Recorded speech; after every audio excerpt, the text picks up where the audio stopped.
Today we are sponsored by Match Bingo. Whilst watching Premier League games, you can win cash prizes and support your favourite causes all on one app.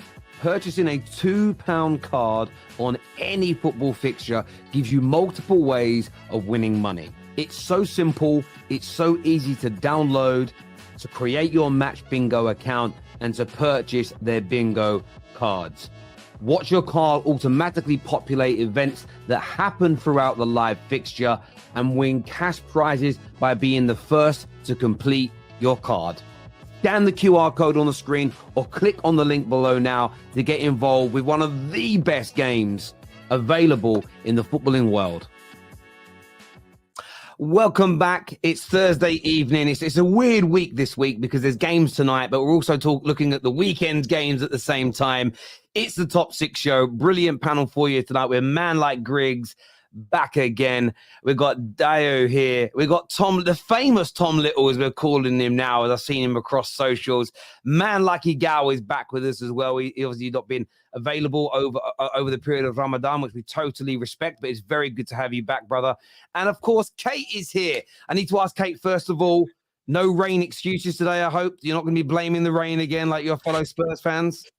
Do you know what, Terry? Don't even put me in that bracket, please, or we will be falling out, let me tell you.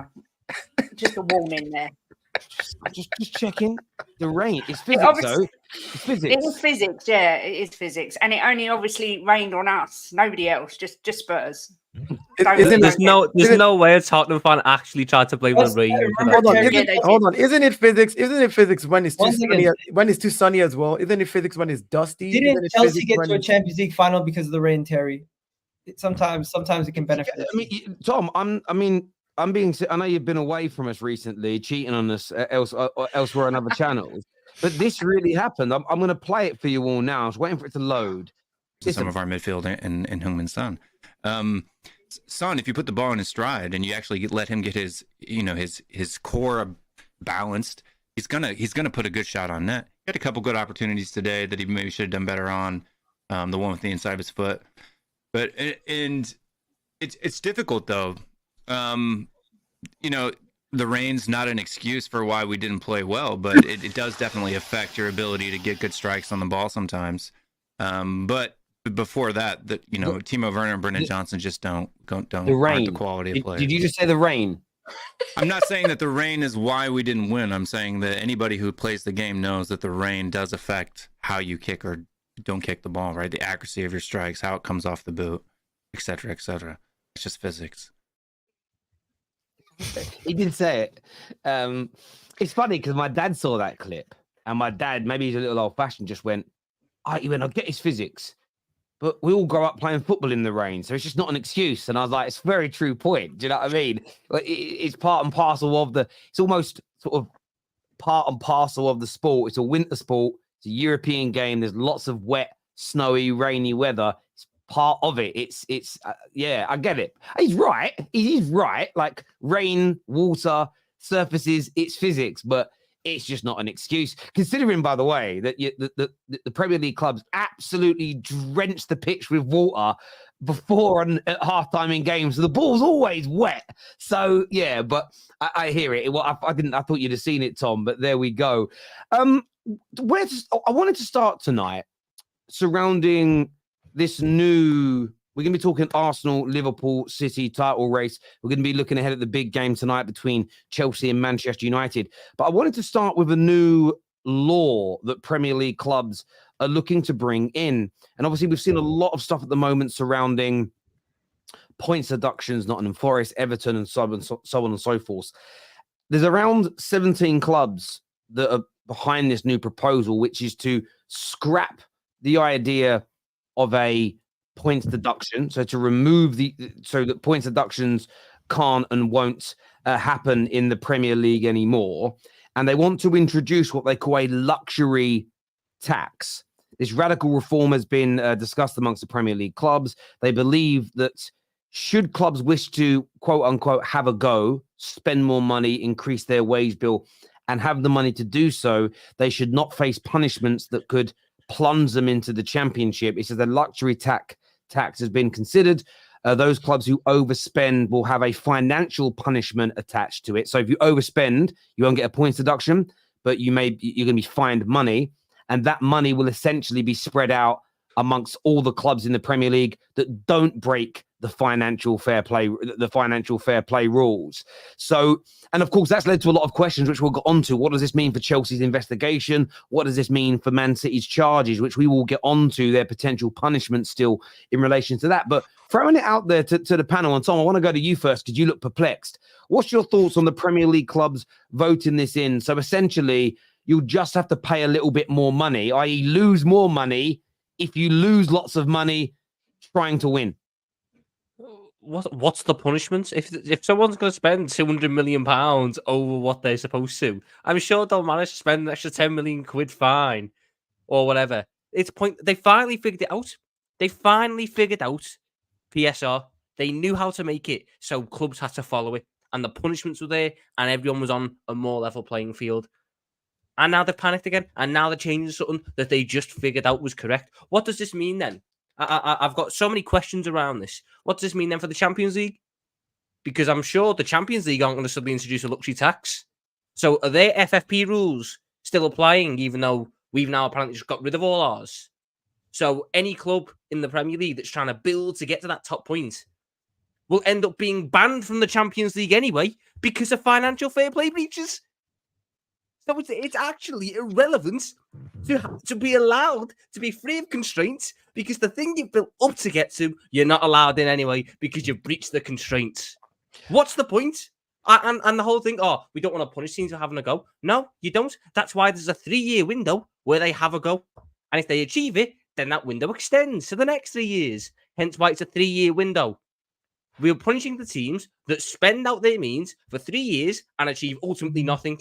Therefore, you cannot allow that to continue. And it's not punishing, it is punishing the teams because they get point deductions. But ultimately, it's to stop owners coming in, blowing up football clubs, trying to reach something, and then jumping ship and leaving them as a tatter in a state. It makes no sense to me. What I've read so far, I agree with, in the sense of I am for the reform of allowing owners to pump more money and spend more money. If there is a bond that's created or a parachute payment that owner has to put into an account they can't touch, where if, for instance, the new wage bill, especially if, let's say that the owners of Brighton say we're going to go out and spend 250 million in the summer and bring our wage bill to 300 million. Now, their turnover, by the way, which includes the sale of a lot of players, is only just over 200 million a year. So if their wage bill is 300 million, they're 100 million pound in debt for the next 5 years if the average contract is that length. So if they want to do that, they are going to have to create a bond of a minimum 500, 600 million pound cash that sits with the Premier League, where if the owners decide to not invest any more money, Brighton have the funds to pay those people. I'm all for that. I'm not about City owners and Chelsea owners and Newcastle's owners not spending. What doesn't make sense, though, is if we're going to I'm only going by the way it's worded. Let's just take, what clubs do we pick? Let's just pick, who should we pick? Spurs. Spurs have a go and they lose 100 million year one. No punishment, though. They just have to pay another 20 million pound into a pot, which gets spread amongst the teams that didn't break it. So now they've lost 120 million. The next year, they go for it again. They lose 120 million this time and get fined another 20 million pound. So suddenly they're 240, 250, 260 million pound in the black hole. What stops the owner walking away and leaving them with that huge debt? That's the only way I'll be against this, is if clubs are vulnerable to the owners walking away and leaving. That's the element here that I don't mind. If Sheikh Mansour wants to pump in £2 billion and spend it, and the club's fine, and it's fine after he leaves, I don't personally care. Great. My issue is, for every Sheikh Mansour, for every Roman Abramovich, there are 10 billionaires that have ruined football clubs, and how we ignore that as football fans is absolutely beyond me. So they need to be very, very careful indeed at how they implement this law. Sorry, Egal, you were going to say something. The reason why it doesn't make sense for me in the first place is because they're trying to use the NBA model. In the NBA, if I'm not mistaken, there's a salary cap, which would mean there's a cap for each team spending, and it's the same across the league. Every single team has the same salary cap. So if they go over that cap, then they have to pay a luxury, where you cannot tell me a Luton Town will have the same salary cap as Manchester United. There's no way that this is going to actually even out the odds for anybody. It's going to actually make it more of a monopoly for the teams that have more earnings, and it's going to hamstring more than ever before the smaller teams, because now you won't have the ability, if you're Newcastle, to spend the same level of money that you've spent over the last couple of years, or you won't have the same level of investment from Aston Villa or some of these teams lower down the table that are trying to get up, like a Nottingham Forest. No way in hell you're ever going to see Nottingham Forest spending more money in a transfer window than any of our clubs, because they won't have that capacity to do so under the new rules, where you think it's going to benefit the teams that have the financial benefits, but it's just going to more or less monopolize the top six and the teams up there, and ruin the teams down there's possibilities to ever improve their squads to that level. Yes, it sounds nice if you have money like your Aston Villa or your Newcastle, but at the end of the day, it's not evening out the odds. It's actually making it so Chelsea and Man City, who already have something under in the pipeline for them, it lets them off free, and it punishes the teams that have already been punished, like the Leicesters, Nottingham Forests and Evertons. It puts them even more in a hole going forward if they ever try to strive for success. To me, it's unfair. It doesn't make sense, and you cannot actually use rule changes from other leagues and other situations and try to implement it here if everything isn't fair across the board. It's just BS. What's your thoughts on it, Kate? Oh, I think it's a load of shit. It's the first thing I put in the group. Sorry to be so blunt, but they're trying to turn an English sport into an American sport, because it's used in the NBA, it's used in Major League Baseball. This isn't an American sport. It's a bloody English sport. And like Tom said, they finally got it right. I think everything's working as it should already. Why are they trying to change it? I mean, I did read that this was first mentioned in 2009, this luxury tax. So it's been something that's been talked about for years. I can't see it happening myself. And apparently Premier League insiders said when they were asked about it that punishments will still include some sort of sanctions as well as this luxury tax. So if that's the case, then what's the point? I just don't understand. I don't know why we seem so determined to turn, I'm not being anti-American when I say this, but to turn our sport into an American sport. You know, they were throwing around this idea of bloody halftime shows. It's an English bloody sport. Listen, I like American sports, but when you consider that football is more popular than all of their sports, I don't get why we're copying it. And I mean that with all due respect. It's like European football as a collective is more popular than American sports. Yeah. Why copy what they're doing? And I don't mean that in any disrespect. I love the NFL. I love hockey. I don't really watch basketball, but I've played the sport. I've got no issue. You know what I mean? I'm a massive MMA fan, which was started in the States, essentially. But it doesn't make any sense to me. And also, I want to throw this out to Dale and Griggs. How is this going to coincide with the UEFA rules that from next year, you're not allowed to spend more than 70% of your turnover? So you'll go for the luxury tax and overspend in England. But then if you're over that 70% mark in Europe, UEFA are meant to kick you out. So I don't understand how it works, boys.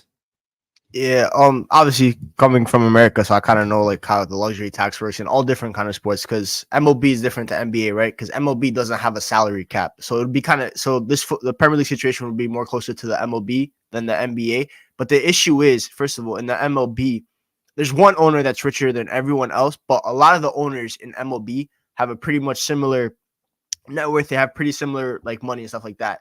In the Premier League, I'm not trying to shoot shots at Manchester City or Newcastle, but there are two owners in the Premier League that have much more money than everyone else, right? They're state funded. So if you introduce this, then you're basically telling them you have free reign to go spend however much you want. I'm sure the luxury tax will not be a problem for them, because in American sports, even though there is a luxury tax, right? A lot of the owners don't like paying luxury tax in America. They hate it. They do everything to stay below it. Griggs, and you just hit the nail on the head. Me and Lee Gunner had a lot of these arguments on straight facts. And me and City fans have had a lot of these arguments, because what we end up being drawn to is the City and the Chelsea examples of owners who are willing to just keep spending. so many. If you just go and look at Blackpool, Blackburn, Leyton Orient, QPR, Portsmouth, Rangers, Villa, with their previous owner before this one as an example, you look at so many examples of owners that come in, they start spending, and then they stop. So if we allow clubs to create debt, spend too much, create more debt by paying a luxury tax, and then they go, I'm done now, we are putting clubs at risk of going out of business because the tax man and the government are not going to care. They're going to put you into administration. They're going to strip you of your assets, and you're going to go down the only reason it hasn't happened, in my opinion, at the highest level of English football in the last decade has been because of FFP. And I think the PSR has let a lot of clubs know, damn, they're serious. We've got to control ourselves. But what are the Premier League now trying to do? Let's create another additional way of spending more. And I think it's all right. And I think Newcastle will be fine and City will be fine. I ain't sure about the rest of us. Genuinely, I mean, Spurs won't break that level. Man United's current owners won't do it either. Arsenal won't do it. So they'll be okay. But there might be 2 or 3 clubs lower down the pecking order that get a bit of a rogue owner that suddenly put 2 or 3 giant, like not giant clubs, but big clubs out of business. And we have got to protect that, in my opinion. That's just my view. Because all I really care. I know. Did they propose? It's just a proposal. They haven't actually accepted anything. They haven't voted, but remember, the Premier League don't have to accept. Whenever you hear the Premier League have voted something in or changed the rule, it's not a bunch of men around a desk.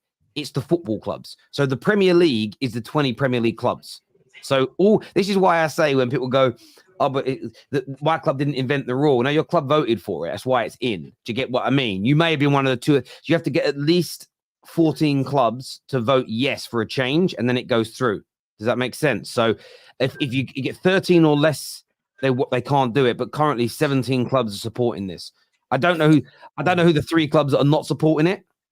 I guarantee, Terry, though, if you Google it, this, like I say, this has been going on since 2009. That's when they first brought this up. So there's obviously a reason it's not getting through, because it keeps popping up and rearing its ugly head, but nothing happens. And I can't see it happening. I really can't.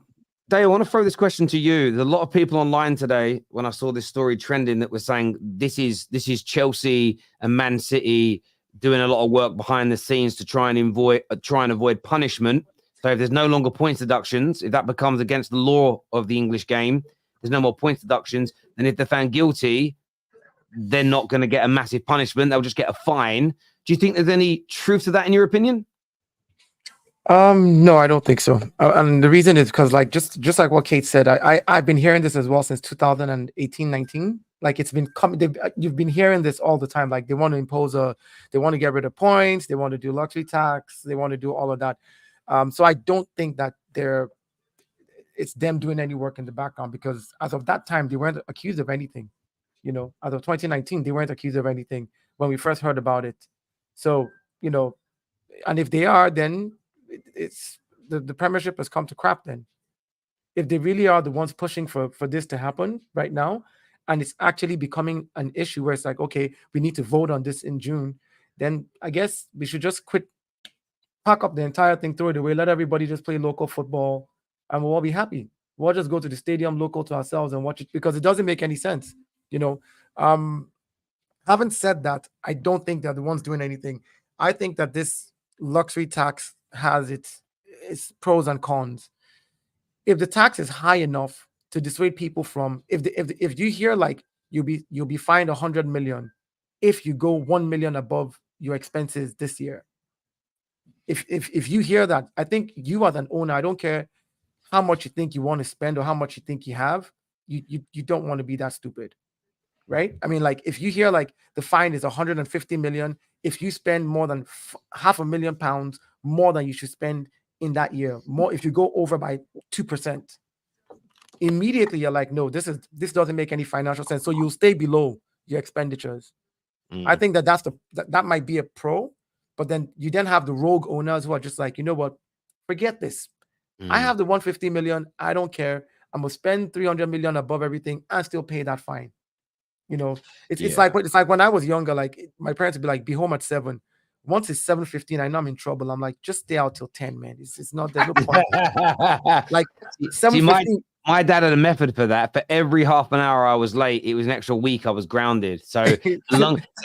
Yeah, but do you know what? Again, I agree. I don't think this is. I see a lot of people say this is City and Chelsea trying to get out of trouble. By the way, Carlito, that's watching, who's just tweeted saying that Chelsea aren't under investigation. You are. It's a fact. The Premier League have confirmed it. I think again, it's very different.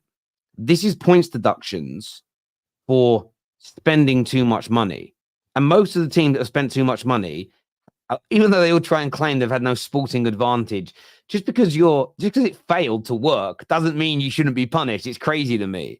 You know, there are some like athletes that get banned from athletics or banned from boxing who take steroids that didn't win. It still means doesn't mean, it's fine for you to take them because you didn't win. Chelsea and City, their investigations are for cheating the system, fraud, essentially.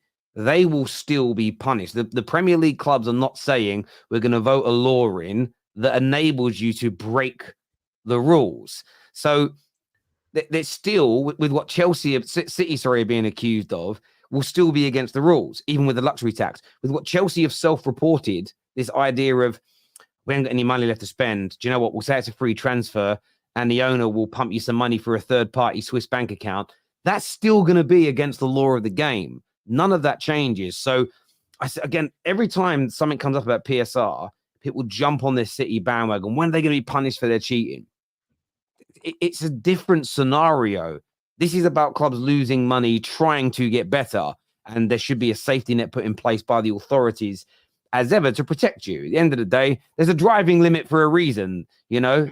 And I know the government makes money out of it if they catch you speeding, but they put a limit in place because if we were allowed to drive whatever speed we want on any road, how many more people would die? You know, you have to put limits in place.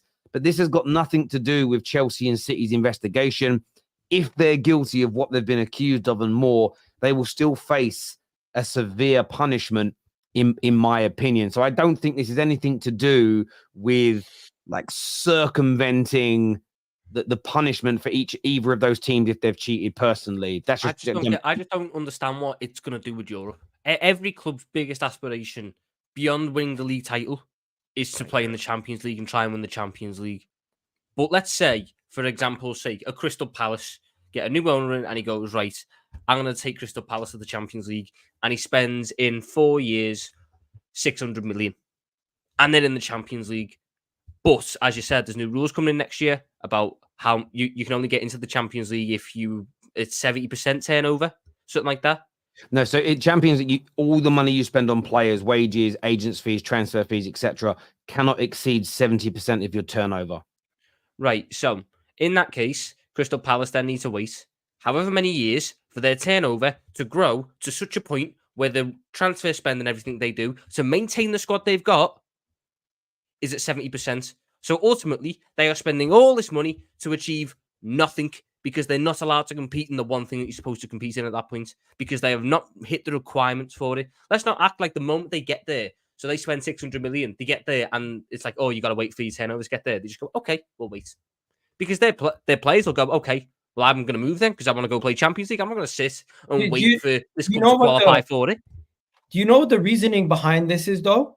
It's so the owners don't have to worry about what do you call it? Other people coming in taking their position, because a lot of these teams their ownership might be worried that teams down in the Championship are more ambitious than them, drop them down like a Southampton have been dropped down, and they struggle to come back up, and then they struggle to get back to where they are. It's to keep that superiority over the teams in the lower leagues, in my opinion. I don't even think it's that. I think it's the fact that a lot of clubs this year have been in trouble with financial fair play. They're kind of teetering with the edge. And the Premier League for the past 4 or 5 years has been known as the financially dominant league, right? We've had so much money in all the other leagues. With all these clubs now in financial trouble, you've seen the spending go down in transfer window. In January, everyone was afraid to spend money. Everyone was afraid to spend money. So if the Premier League lose that advantage, then what do they have? So they're trying to make sure that they keep that advantage over the other top leagues, because obviously we still can't compete with the likes of Madrid and Barcelona when it comes to attracting the top players. Like most of the top players will go there, but our marketing will always keep the marketing. The marketing will keep that. But if in that message with Mike Keegan, when he's like, they're afraid of losing the top players, because if teams are afraid to then afraid to not even if they attract the top player, but what if they're then afraid to pay the wages to keep those top players because of the FFP and stuff like that? that top player is gonna have offer from outside of Europe. And if a couple top players start leaving from the Premier League, even though the marketing is still top, you lose a little bit of attractability. So I think the Premier League is trying to keep their financial dominance. But Tom Little makes a good point. Then you have to factor in Europe. What do you do with UEFA? Because UEFA is not going to bow down to this. We already saw what they did with Super League. Yeah. I think we have to mirror what UEFA are doing, not because we have to bow down to UEFA, but because otherwise it becomes confusing. There's a few super chats here. First one from Aya that says, something tells me they're using the luxury tax option to ease us fans to accept a point deduction for Chelsea and City instead of expulsion. We're never going to get expelled from the league, though, Worthy, because then again, I don't agree with that, because this isn't the Premier League board doing this. This is the Premier League clubs asking for it. So this is the Premier League is the clubs. The Premier League isn't a bunch of suits. It's the Premier League clubs that are pushing this. And I think most of the Premier League clubs would like to see those two gone, if I'm being honest. It's all about money. The NFL makes 3 times more than the Premier League with around 100 less games a year. How does that make the Premier League more money? Because the money isn't going to the Premier League organisation, it's going to the other clubs. And ultimately, what sort of reward is that for the other clubs for following the rules? Well done for following the rules. You didn't win anything because the Chiefs won. I'm not going to take that from them. But here's a couple £1 million, but we've had to divide it across everyone and clubs elsewhere. You know, it depends on the level of fines. I mean, if City for every £1 million, I mean, they could put a really good tax in. For every £1 million you spend over the 70% margin that you're allowed to go above, you're fined £80 million. You know, someone like City are going to be bankrolling all of us, bruv. Do you know what I mean? Like, they're going to be paying us all a lot of money. Again, if you make the punishment severe, I also wouldn't mind the money going to grassroots. Don't you think, Terry? The only problem I see with that is that that's going to have to be spread across 19 clubs, as well as they said the little portion that's going to go into an emergency fund with the EFL clubs. If let's just say it is 100 million, 150 million odd, clubs are only going to see how much? 1.5. But if four clubs are fined in a season, if 4 clubs make that's the thing. But that's it. At that point, you're talking rely on multiple clubs doing that. But then again, it's still going to be the way that I see it. How much of an incentive is it for a small club to go? Yeah, this is a good rule, because they might see an extra 10 or 15 million pounds. That's not enough to be like, yeah, these clubs are breaking. Yeah. If 150 million pound was fined in a season, it would still only equate to about 7.8 million per club. Yay! I can pay a player's wages for the season. Woo! What's the benefit of owners implementing a tax on themselves rather than applying by FFP? Because it depends on for someone like Newcastle's owners. You see how rich they are. They're worth thousands of billions. They could literally go out with this new law, theoretically, and go, right, we're going to offer Real Madrid, we're offering you £500 million today for Mbappe. Mbappe, we're going to pay you £10 million a week to come and play for us. They could theoretically go and sign Mbappe, Haaland. They could go and get Jude Bellingham, because they've got more money than most countries have. So it depends on the fine, and go, right, add it all up, that's going to cost us 120 million in a luxury tax fine. So great, they get that, and all the other clubs get £6 million each. But suddenly you've got this team that's full of stars that is absolutely ridiculous. And to a degree, that's fine. They're allowed to do that. But it's about the wage bill they've created. What suddenly happens if there's a situation in the world and suddenly that ownership can't own that club anymore, and they've got 3 players on £100 million a year each contracts? Newcastle will go bankrupt. And as much as the Newcastle fans go, no, it will never happen, let's just stick it. I wouldn't want Man United doing it. I wouldn't want my club in a position where if my owners change suddenly, we're finished and we can't pay the bills.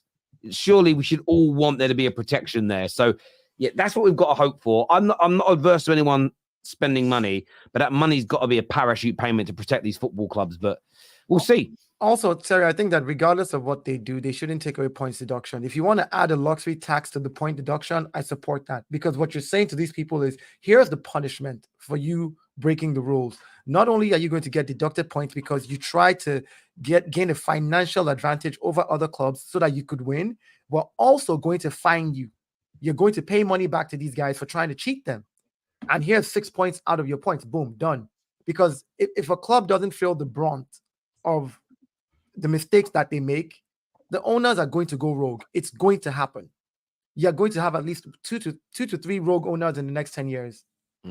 Major rogue owners are just going to go, right, let's just spend it, pay the luxury tax, and we know we're going to retain our trophies. We know we're going to retain our position. We know that they're not going to relegate us or deduct points from us. Look what happened to West Ham's Icelandic owners. You know, all those years back. Imagine it didn't go wrong as quickly, and they built up even more debts, as in wages. You've got to be careful. It's more like Major League Baseball. You can spend as much as you think you want, but if you spend over the limit, you pay a percentage over. It doesn't work. I mean, they also have weird ball rules in Major League Baseball. I didn't realize this, that obviously New York Yankees hats sell more than I think any other baseball cap in the world. But say that the money they make over a certain amount gets spread amongst all the teams. So I always find American sport weird for a country that is they all share. Yeah, for a country that is so pro-capitalism and hard work, and you reap what you reward. Their sports are very socialistic. It's really strange that in America your sports are the complete opposite to how most Americans think about the world. It's as in baseball, by the way, in baseball, for context, the biggest fine, right? My team had to pay because we spent the most last year and we sucked. Was $100 million. That was the luxury tax fine, $101 million.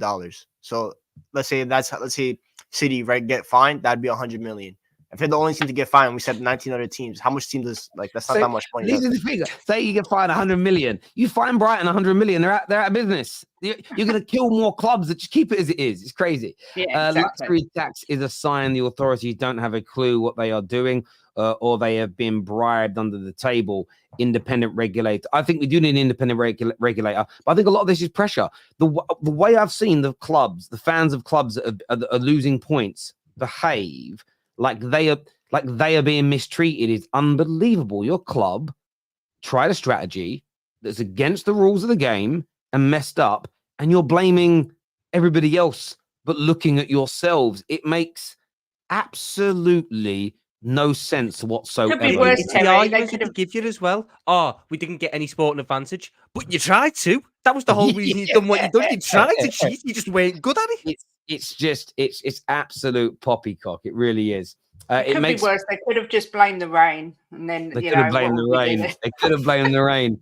It makes more money because there's more eyes on the league. If top teams can spend with only a slap on the wrist, it keeps the best players in the league. Listen, I understand it can make more money, but that's not what we should be focusing on as fans. We should be focusing on protecting clubs from going out of business. And I see no safety net as the road to ruin. Why are clubs making the rules on how much they can spend? It's like asking toddlers to babysit themselves. I agree. I agree. That's why I think an independent regulator is needed at this point. Because of the amount of money that's now in football, it has to be regulated. I think it was all right 20 years ago. There was a lot of money, but it wasn't. There was enough millionaires around to save any club. If these billionaires start running up debts, they're the richest people in the world. There's no one to come in and save them. It's done. It's finished. I mean, these guys could run up bigger debts than banks get fined. Do you know what I'm saying? And the country goes mad about the government bailing them out. And if you don't bail them out, the whole financial infrastructure falls down. These clubs could run, like, theoretically, with some of these owners and how rich they are, they could run up billions and billions of pounds of debts for clubs that only turn over £200 or £300 million a year. It's crazy. If they drop FFP, the Premier League will become a farmers' league. I mean, again, okay, you mean like? Well, I don't think so, because I think there's 3 or 4 clubs that would spend at that level. You'd still have what we've always really had in the last 30 years: 3 or 4 clubs that are right up near the top, spending loads of money, and then you'll get everybody else. But I wouldn't call that a farmers' league per se. But I get your point, my friend. Moving on from that, great chat, people. I really enjoyed it. Big game tonight. Chelsea versus United. Interestingly, no Chelsea fans available for tonight. CB pulled out because he got held up at work. He's coming on the match reaction. I'm sure Don will be on the match reaction as well, but they weren't available for today. Can I just say, wait, Terry, Go on. are we even allowed to call this a big game anymore? This is like a mid-table derby. Let's get this right. Let's have it right. Yeah, this is more of like a mid-table clash, like, you know, Chelsea in 11th, Man United in 7th. Let's have it right now. George, we're one place behind you lot. 8 points. 8 points though. One That's a place. big gap. One place. Yeah, as Ange said, we're the same gap as behind us is pretty much the same gap between us and the top of the table. So, like, it's a massive gap, Terry. It's not one that you're going to close down. We're not mid-table though. We're big game, it is a big game. It's Man United. It's Man United versus Chelsea. It is. Good bit of banter there. How do we see this one going, Egal? First of all, United have got a very good recent record against Chelsea, home and away in the Premier League. But United have been absolutely awful in their last two to three Premier League games. How do you see this one panning out? I'm just looking at your recent form. I'm not gonna lie, you guys are both very inconsistent and very. I would say you're more similar than any other teams in the top six, because there's days where Chelsea look like they can score goals and they're playing well and they're on the right track. There's times where Manchester United look like they can score goals and they're on the right track. And then out of nowhere, you had a game versus Brentford where you look like you're absolutely getting pammed. And then Chelsea do the same thing versus Burnley. So it's very unpredictable, Terry. To be fair, if I would go based on the history of how you guys have played, and especially away at Stamford Bridge, I would say you guys are going to be very evenly matched. Both teams, it's going to be an open game. There's going to be goals scored. It's going to be maybe like one of those 2-2 thrillers or Prime Barclays 3-3. But I do see defensive errors from both teams, and I do see goals being scored from both teams. But right now, I think you're very evenly matched. So I would expect it to be a draw. I mean, in fairness, there's been the last 1, 2, 3, 4, 5, 6, 7 games between us. There's been 5 draws and 2 wins for Man United. Chelsea haven't won a Premier League fixture between the two clubs since March 2017.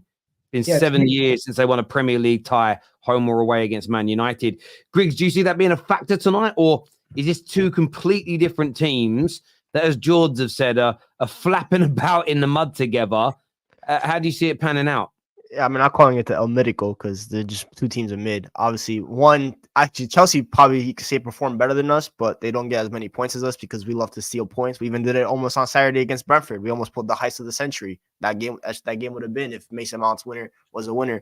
I don't really ever feel like Chelsea because you just brought up the record. We haven't lost to them since I think Morata scored like a header against us, like in a 4-0 win where Conte was or something like that. So I don't fear the bridge anymore because back in the day, the first when I grew up, like that, this was the biggest game in like England for me. I actually lied, by the way. You are right. That was in the FA Cup, March 2017. It's October 2016. They beat us 4-0. Yeah. That's it. That's the last time they beat us in the Prem. Yeah, so it's been that long. So even when we go to the bridge, I used to fear going to the bridge. Like it was the scariest ground to ever go to because we just never get anything there, right? At best we would get a draw. But now it's just, I think both teams are crap. I think maybe we're a little bit less crap than them, but I expect to win. I think we just have a little bit too much attacking power for them. Their defense makes too many errors. And Cole Palmer, I don't fear anyone in their attack. I don't fear Mudryk. Raheem Sterling hasn't scored against us in 26 games. Don't say it. Please don't say it. Leave it. Maybe I'm tempting K, but it is true. He has not scored in 26 games against Griggs, us. don't do that. If there's any play you can do it with, is Raheem Sterling, because he doesn't hit the ball hard enough for it to be a genuine concern. Even if he does do it, right? For me personally, with this game, it doesn't mean anything to me. Win or lose, nothing changes about my life because guess what? We'll still be in 6th. And we'll be in 6th for probably the rest of the season. There's nothing that this game changes my life. Would it be nice to see Chelsea fans lose to the worst United side twice in the same year? Yeah, it'd be nice. Because I've been on Chelsea fans' channels over the past couple of days, and they said that's the most mad they're gonna be. They're gonna scream "Bully out" if they lose to us twice in a year. Like that changes anything for them. No, listen. So where I look at it differently, like I want to win. This is nothing to do with the league. We are not making it in the Champions League. I would like to beat Chelsea because I think it would. I've seen this from most Chelsea fans this year, barring CB on the terrace, where no matter how bad they've been, I feel like they've projected most of their anger towards Man United. Like the face screws up, they get angry when they're talking about Man United, and I'm like, as bad as we are sitting still a number. I think we're about the same. I think we're about 8 points ahead of them. If we win tonight, I think we go 11 points ahead of them in the league, which is a substantial gap, really, considering how bad we are. They're so desperate to beat us. They could, because we're not very good and we make mistakes. But I'd love to beat Chelsea tonight, just to watch their meltdown. It's purely for entertainment reasons, I want to win. Because as you say, Greg, it's going to change absolutely nothing about our season whatsoever, in my opinion. I don't think we can catch Spurs or Villa, even if they had a mini collapse themselves. I still think we would drop as many points. So what I would love to see tonight, and I'll throw it out there, I would love to see a Mason Mount winner. Yes. I was gonna Yes, ask about exactly. I want him to tap the badge. I really want to him know. tap the I want to badge. know from the Chelsea fans in the chat. Would you guys boo him? Because I think there's going to be the home-going fans won't boo him, but if it was Carefree Lewis, he'd be booing him every day. I think. I think Man U is half of gonna. them love him. I think Man U it's is really gonna win. balanced. I think Man U is going to win. 6 versus 12. Let me see. Let me do some magical calculation here. 6 position versus 12 position. 6 divided by 12 is equal to 2-0. Man U wins 2-0. 6 and 12. Yeah. 6 divided by 12. clean sheet. No, they're 11th, aren't they? Oh no, they're 12th. Yes, They're 12th. Bournemouth jumped them yesterday. I can't lie. I actually don't see Man United winning. Don't worry. This is a mathematical voodoo calculation. This has nothing to do with what you see. This is just 6 position 12. Divide the 2 of them. Your answer is 2. The 2 goes to Man U because they are 6. Yeah, man, we just held 31 shots by the 15th place team. We don't do math calculations. I think both defenses are going to be way too open. Yeah, but both defenses are going to be far too open. I feel like this is going to be a very good game for like us rival fans, neutral fans to watch. I think we're going to see a lot of attacking play, not good attacking play, but let's bear that in mind. I think we're going to see a lot of bad shots, a lot of big chances missed. But I think it's going to be a good game to watch. I do think there's going to be some goals either way. But do you know, I wouldn't be surprised if Man United nick it a late 2-1 win, but I do see it ending up being a stalemate. I think you guys are just going to give too much to each other, but just not enough clinical finishes there. And like you said, for both teams, and especially Chelsea, I mean, it's a massive game for them because they've only, at this point of the season, all they can do is, I've beat this team, I beat you guys. They've got nothing else to celebrate. They're not even going to get this, they're not even going to get top half of the table. So they can say, look, we finished 12th, but we beat you at Old Trafford. That's all they're going to be looking for. This is why I wish Don was here, because all season he's been saying, we play better than United. We're better than United. I know we lost, but we're better than United. So this whole game, Terry, is you hit the nail on the head, George. It's bragging rights. You two both said it. This is the I like what you said. The Griggs, the El Midico is the bragging rights for El Midico. It really is. But who's the most mid? Yeah, I mean, again, I mean, it stops. I mean, mid. I mean, they're literally mid. They're literally mid-table, where we're not. But it's like they can beat us because we concede so many shots on target. But also this season, the team we performed against the best has been Chelsea. We actually looked really good against Chelsea. So I'm hoping for a similar repeat performance to that, if that makes sense. And I want to win, but I'm never confident of a Man United win. No matter who we play, home or away, I'm never confident because we're so inconsistent. But I would love to keep Chelsea. I'd love to keep them in 12th position just to see Don's face explain how they're better than Man United. If we're 11 points clear of them, we're going into at least European football of some sort next year. Why they're literally down there with Fulham and them man there. He put Enzo and Mudryk in the combined 11 ahead of Rashford and by the way, doing a combined 11 for this game is embarrassing to combined 11s. What are you doing a combined 11 about? Just 11. Cole Palmer is like the best player on that combined 11. What is there to do? There's 2 players in my combined 11. It's Mainu and Cole Palmer. That's it. The rest of them I'm leaving out. It's a 2-man team. Put them in it. That's it. That's all that they only deserve a real shot. Gusto maybe at right back. Well, Delo's been pretty good as well. We'll come back to your question about Chelsea situation a bit later. How do you see it going, Kate? Who do you see coming out on top this evening? We did our score predictions today. Everyone went a draw except my friend went for a Chelsea win, but I've gone for a 2-1 Man United win because I think Chelsea is so bad. I mean, if you don't beat them, well, it's like if we don't beat them in a few weeks, I'm going to be suicidal because they are just diabolical. They really are poor. So, but I fancy McTominay to score tonight. You know, you're worldy of a player. Seems to dig you out of holes all the time. But yeah, I think it'll be. Don't think there'll be that much quality, but I expect Man United to nick it. I don't mind. I just want it to listen. I want it to be Mount. Exactly. Oh, can you imagine the meltdown if Mount does it? Do you know what I mean? I'd love it. I'd Do you reckon love it. Don will admit they're in a really, really serious crisis if they lose tonight? No, Don will just say, if we were to put the players in the right formation and this manager wasn't here, he'd say it. We'd be pushing for the title. Don would say it. He wouldn't quite use those words. He'd just say we'd be in a better position. We'd be up the table. It's like he'll never say Mudrik's better than Martinelli. He'll just say I wouldn't buy Martinelli over Mudrik, so that you can never hold him to actually. He's very smart, Don. He never quite says anything. He just implies it and goes, I didn't say that, though, did I? Exactly. That's what he the does. best thing would be if Mount scored the winner, though. The civil war in the Chelsea fan base about Conor Gallagher, then. Because all the Conor Gallagher in people will defend him and go, we can't have him doing what Mason just done to us. We can't have him going and scoring winners against us. We made that mistake with Mason. We can't do it with Conor. All the shit that they'll sell out on them shirts, the mugs, everything. It will be a civil war in that fan base on Saturday 13th. Conor Gallagher is going to go to Tottenham in the summer, and it's going to be meltdown. It's going to be funny. Well, we're just mad about the Mason Mount thing today. I think Ten Hag spoke about how Mason Mount wanted to come to United. He wanted to move on. And some Chelsea fans have taken that quote as like he wanted to leave. It wasn't Chelsea forcing him out type thing. But it's like, that's the end of the story. Like, I think Mason Mount would have wanted to have stayed if he was given what certain Chelsea fans in their civil war believe he deserved. He wanted to join United because Chelsea didn't want him enough. And I don't know. I mean, I don't know why I'm fighting for Mount. I don't necessarily particularly like him as a player, but he could go down as it wouldn't go down as anything actually if he scores tonight, but it would be a fun night. Do you know what I mean? That would be it. It'd be a great night.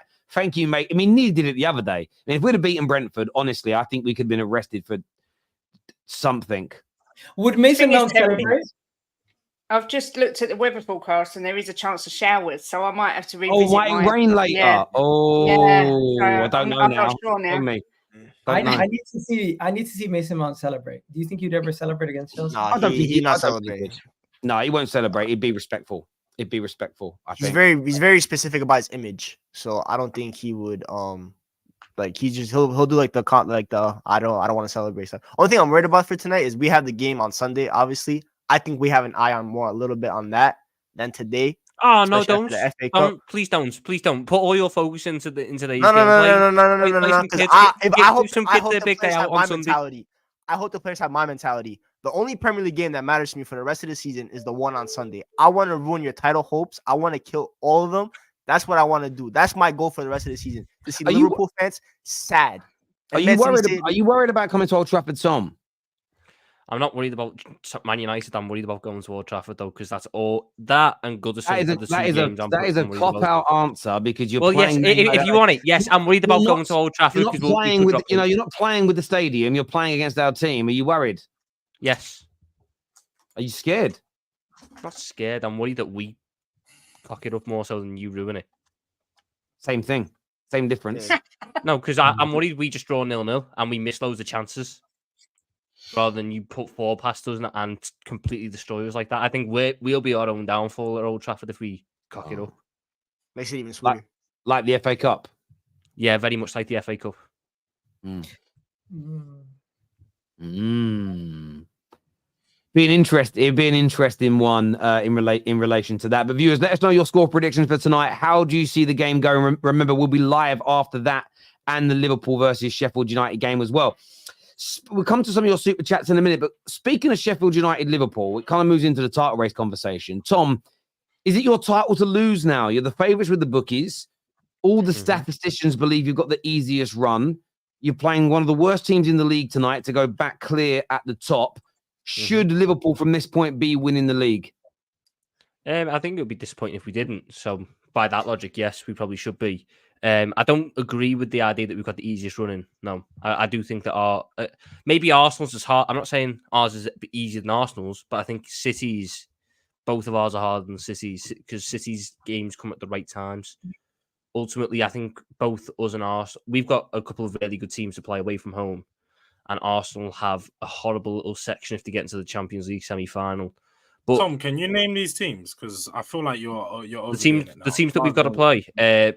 United away, Everton away, Fulham away, Villa away, and arguably Tottenham at home. But I don't think home games should count because you should just win them. But if you want to count Tottenham, yeah, go for it. No, I wouldn't count Tottenham for you as well. You're at home. You shouldn't be considering that game tough. Not good enough. as a team that's battling for the title and like supposed to be like ahead of this race, Fulham away, you shouldn't be worrying about those games. I mean, Fulham away, Fulham beat you lot. Fulham beat you lot and Arsenal. Aston Villa beat Arsenal. We're not in your position. Grounds to go to. The tough grounds to go to. But Fulham are also a team that just got pumped 3-1 by Nottingham Forest yesterday.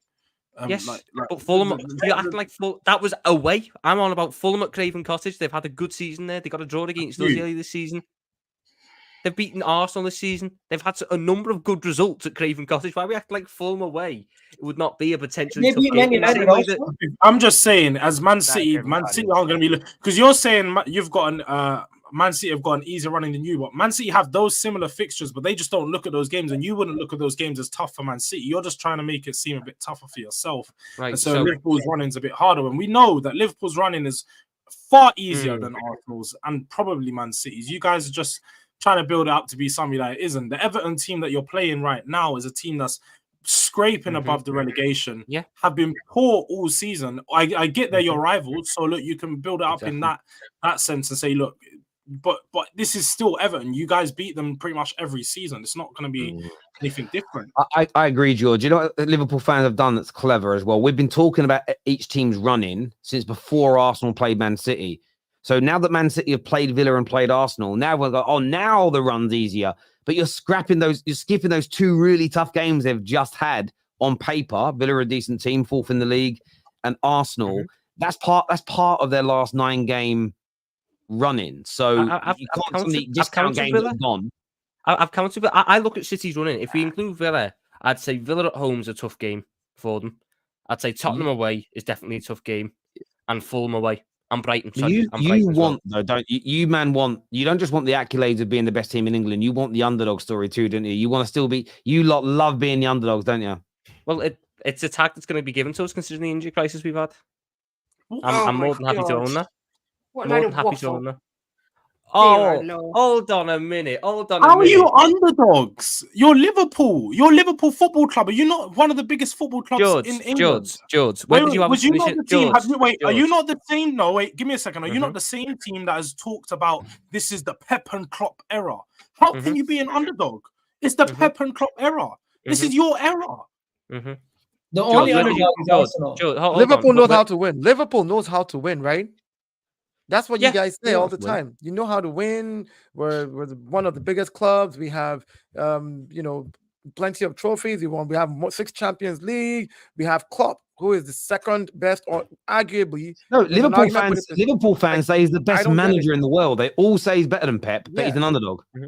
I don't get it. You know something about Liverpool. But where did you have us finishing the season then? The thing about Liverpool, irrelevant now. It's irrelevant now, but to be in the position that you're in, you have to be somewhat of an underdog if you weren't expected to win. You have performed better, but then we are all going to keep the same logic as we kept last year for Man United when we weren't expected to be in the top 4, and then we were in and around it, and we had to maintain it because the expectations changed. Arsenal weren't even predicted to make the top 4 by most rivals, but everybody, including you, Mr. Little, sat there and said they're now expected to win the league. Expectations change. You can't have a different logic a year later for your team. I'm just saying, based on everything that has happened this season and the amount of stuff that we've had to go through, it would not be wrong to say that Liverpool are somewhat underdogs in this title race. 1 second. You said underdogs to who? Underdogs to who? To both teams or just City? To both teams, yeah. 1 second. That's a blatant lie because you're on the football terrace with what do you call it, Terry and Ram, and you said verbatim last year was a flash in a pan. Arsenal have now gone back to what they were supposed to be, and now you're sitting here telling me you're the underdog to Arsenal. Get out of here, bro. That's BS. Because guess what, Egal? Liverpool have 4 world-class players. Liverpool have 4 of them. I think. How many 4 do we genuine have? world-class players. I think you have probably 2. I'd say you have 2. How you have more world-class players than us? Let me finish my point first, man. Let me finish my point first. We have 4 world-class players. Since January, we've missed 3 of them for about 3 months each. So we've had 1 world-class player. We've had to play children for about a month in cup finals, in European ties. We've had to play people who that's not gas up won't invade the club next please. year. Or to get into this situation that we're in, has been a shock to everyone. So yes, being in the situation, you're underdogs. But Tom, but you said Arsenal were a flash in the pan amidst when all that was going on. Mhm. You said when you knocked them out of the Remember? FA Cup is when you said it. Yes, and all that happened after that. I said the moment. I'll tell you the No, moment I Tom. changed when they done That was us in 3-1. that was in February though. when- You had injury problems and players wait, can away. AFCON prior to that. Can we even wait? Look at the games that you're talking about, the injury problems. Okay, Burnley at home, Luton at home, Nottingham Forest away. You didn't play that many tough games through this injury Right. crisis. Okay, you're so you calling. picked And you're out trying 3 to- when you're games. trying to- You've picked out 3 games there, George. I'll tell you exactly where you should. the where you should 3 start games from. that are at the start of February. Okay, after the Arsenal game, after you got So come to the Emirates. Arsenal, we had no Salah. Trent was just coming back from injury and got injured again. Soboslai, no Endo. That's 4 of your starters out.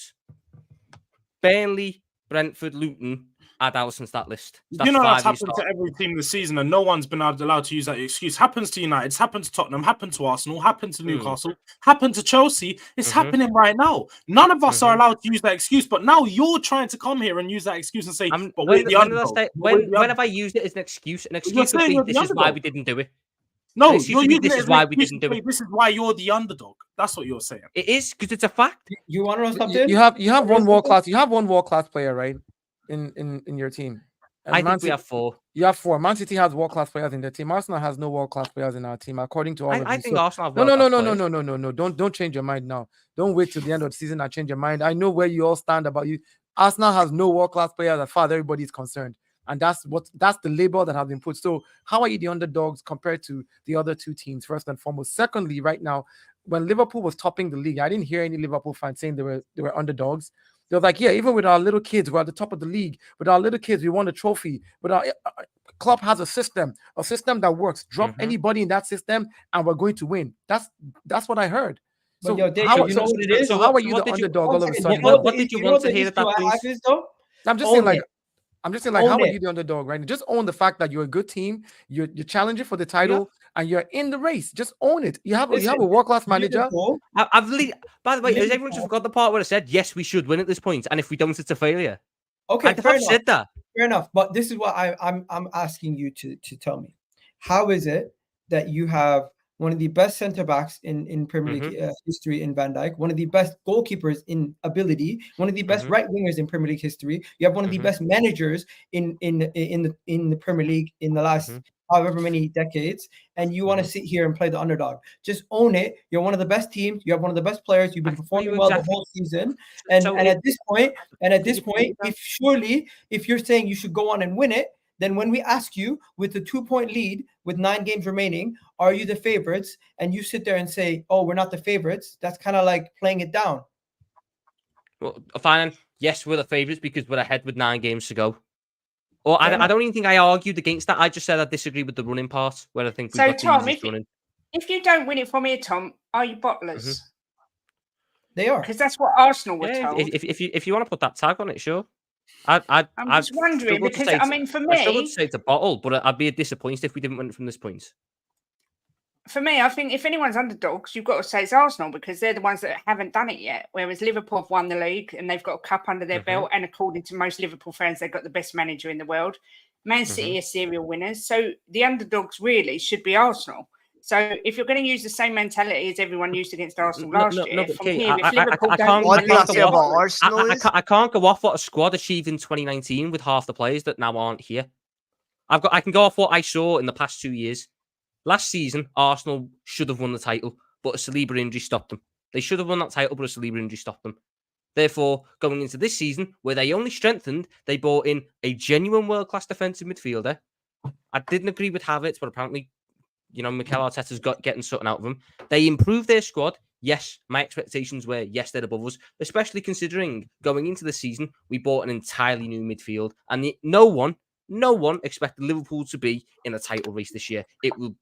All it was Arsenal, City, and Liverpool will be, the best of the rest sort of thing. So yes, I wouldn't say Arsenal are the underdogs at this point because they were expected to be in a title challenge at this point. Yeah, but I The expect team, Liverpool to be in the title They race. can't be. They can't be. There's no underdog in this title race. No, They're but all you know, three- let's there's no underdog. let's not do this. Let's not do this. At the beginning of the season, everybody said last year Arsenal was a flash in the pan. They're not going to be in the race this year. Look, Tom. Maybe you didn't use those words directly, but He it was, did. I can get you the tape. No problem. Like I'm just Egal. saying. Listen, that's what all of you said. So don't come now and say, oh, everybody was saying it's going to be Arsenal and Man City when you actually did not give Arsenal a chance. You said Arsenal was not even going to be in the race. Last season, you're like, 93%, and you bottled it. So my question is, right, if Liverpool does not win going forward, are they bottlers? That's what I just said. Yeah, same thing. If you want to put that tag on it, sure. Okay. Yeah, you can call it then that. Dio, the one thing that you're not gonna do though is try and. I'm just asking. No, but the one thing I didn't like how you raised that question. You tried to say, "Oh, people said that Arsenal wasn't going to do this, so this means that Arsenal aren't underdogs still." Just like Tom I'm said. not saying we are. You missed my point. I'm saying based on what Tom said. Tom said we were not even going to be in the race. So now he can't turn around and then say the team that was not supposed to be in the race, according to him at the beginning of the season, suddenly he's an underdog to them. That's what I'm addressing. That's a direct thing to him. To be fair, though, the one club that Liverpool can't claim underdog to is Arsenal fans, because Arsenal fans have been saying a lot on social media that what Liverpool have been doing is unsustainable. So you guys have believed that they've been kind of tricking the system. Their XG against is much lower, so therefore we're cheating the system. Honestly, all I will say is going into the season, no one had Liverpool winning the title. So based on that logic, we are. It would be a massive. So for me, it would be a really big achievement because one, it'd be the first title race you've ever won in the Premier League era. You're doing it against two very good teams, and you weren't expected to be this good. I don't think anyone's denying that. It's just if you're going to sit there now at this moment in the season and say you're an underdog, it's more calling you out. If you're saying you're an underdog to City, even though you're slightly ahead of them, I could still buy that because a lot of people think City are going to win all their remaining games. A lot of people still think that you're slightly unsustainable. So it makes sense. I just don't think you personally can call yourself an underdog to an Arsenal team. Egal has got us the clip here. I am going to put it in because Egal has asked us to. This is the clip. Time to now realise that what Arsenal done last year was a flash in the pan. It was literally just because Liverpool weren't any good last year. No, Tom, we're not allowed to say that. We're not allowed to say that. He's only 20, guys. No, Tom, we're not allowed to say that. Remember last season when we said it was a flash in the pan and we got absolutely cooked for it. Not only you, Tom. Ram is also involved in this shenanigans also. Just saying. Tom. and Tom, you know why you can't use injuries as an excuse this year? When Arsenal had injuries last season and we bottled it, according to everybody, everybody called us bottlers still. Our injuries didn't matter, so don't tell me now. Do not hold on. Sorry, no. You cannot compare what you went through to what we went through. They're not comparable. Listen, I'm not comparing. I'm saying listen, we had injuries, and because of our injuries, we were not able to push on forward. We bottled it. Arsenal bottled it last season. I'm saying it. Arsenal bottled it. We had injuries. That was our excuse. Everybody said, "Don't give us that excuse. You are bottlers." You cannot use the same excuse of injuries now this year and say, even though you're going to go 2 points ahead now, to say, "Oh well, if we have injuries, like that's all I'm saying." I think the problem in fan discourse right now, we do spend a lot of time calling each other out for our points sometimes, as opposed to talking about the football. But it's sometimes hard not to, because every fan base this season has complained about its injuries, but then all your rivals turn around and always say, "Well, that's not an excuse." I think it is and it isn't.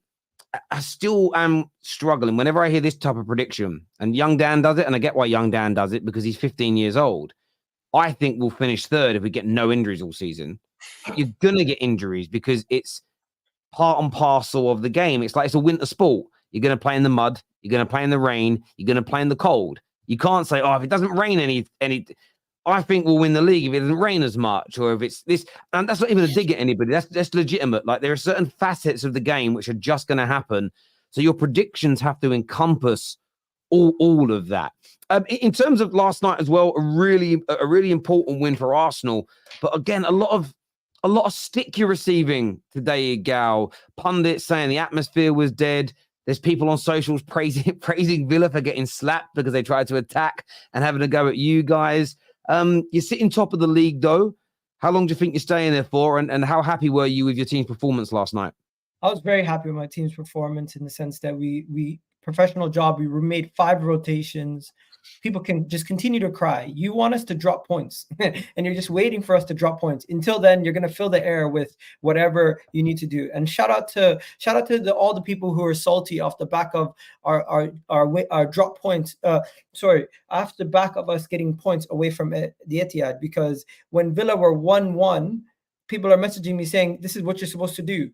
When they lose 4-1, I don't see those same people crying about Arsenal's strategy. And I honestly think if Liverpool would have taken our approach in some of those games, in those big title deciders, you probably would have won more league titles. So a lot of you guys need to start looking at yourselves if you guys would have taken the similar approach and tried to take at least 1 point away at the Etihad instead of having a goal and then end up getting beat. By the way, they drew at the Etihad in all title deciders. Let's bear in mind, Egal, Egal, what you're doing here is you're saying that in that 18-19 season. No, Egal, I know what season you're on about, the 18-19 season, where we got 97 points and that was the only game we lost. That is not a thing where you go, oh, that's the game that let you down. When you had United, well, it is. Where we do 0-0. Leicester, where we do 0-0. It's nothing like that. It's nothing like that. You just rattled Tom there. You just hurt Tom. You just proved my point. You just proved my point. So before you guys start criticizing other people, the other year where we had the title challenge against them, we drew with the Etihad. Guess what? My point still stands. If you maybe would have drawn in the Etihad more often and maybe took a more of a pragmatic approach in one of those games against City, you would have maybe won more league titles in this Klopp era. But yet you have more criticism for Arsenal and our strategy to try to get points. We're not here to entertain people. We're not here to lean on our attack. We're here to lean on our defense, and that is our strategy. And that is how we get our results. Guess what? You're not going to see us play that same way every single game. We made 5 rotations and still went at our opponent and beat them quite convincingly. And guess what? People are going to get at the atmosphere. You're not going to see that same atmosphere when we play Bayern. You're not going to see that same atmosphere for the rest of the season. It was a midweek game, and you know something? You're going to have days. You're going to have days. To be honest, though, we've heard this from Arsenal fans all season, and you've seen it across Twitter. I've seen Gunnar Lee, like big Arsenal fans, say it quite a few times. Your 3:00 kickoffs, your midday games, the atmosphere is rubbish. You want to know something? It's always been like that. That's what I was about to say. Like, it's just Arsenal's home fans are a little bit like Man United's home fans. Certain games, it's crazy. There's a reason that, again, when I used to go there regularly as a Man United fan in the away section, and I'm sure other fans had this nickname for the Emirates, we used to call it the library. To be fair, however, I'm not digging you guys out. For me, it was weird.